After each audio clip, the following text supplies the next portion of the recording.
All right, John 5:16 through 30, here we go. For people that deny the doctrine of the Trinity, specifically Jehovah's Witnesses, Mormons, other false religions, this is a passage to go to prove Jesus is the Son of God.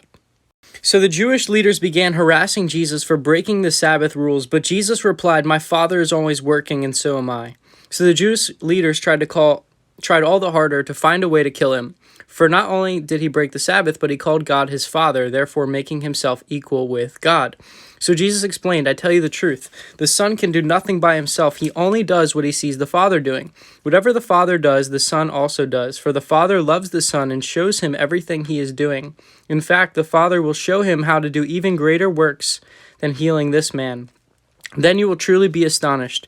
For just as the Father gives life to all he raises from the dead, so the Son gives life to anyone he wants. In addition, the Father judges no one. Instead, he has given the Son absolute authority to judge, so that everyone will honor the Son just as they honor the Father.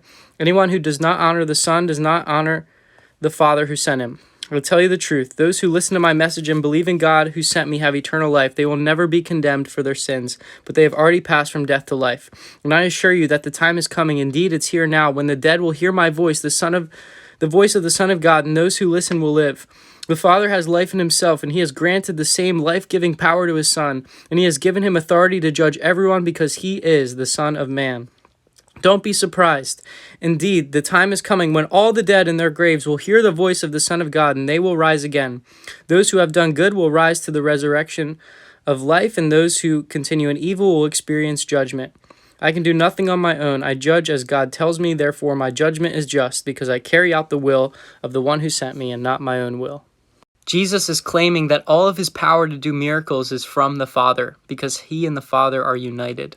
Just as the Father can give life to anyone whom he wants, so can the Son give life to anyone whom the Son wills.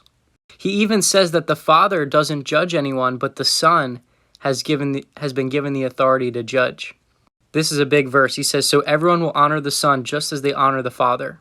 That means Jesus was saying that he's worthy of worship, just as much as the Father is worthy of worship. He says if you don't honor the Son, you don't honor the Father. He also says that there's going to come a time where people are going to hear the voice of the Son of God, hear the voice of the Father, and rise from the dead. And you see this fulfilled in Matthew when Jesus rose from the dead. Many people got out of their tombs and were raised back to life. This is why the Jews hated Jesus. This is why Jesus was crucified, because he claimed to be God. And they called it blasphemy, but they didn't understand he really was the Son of God.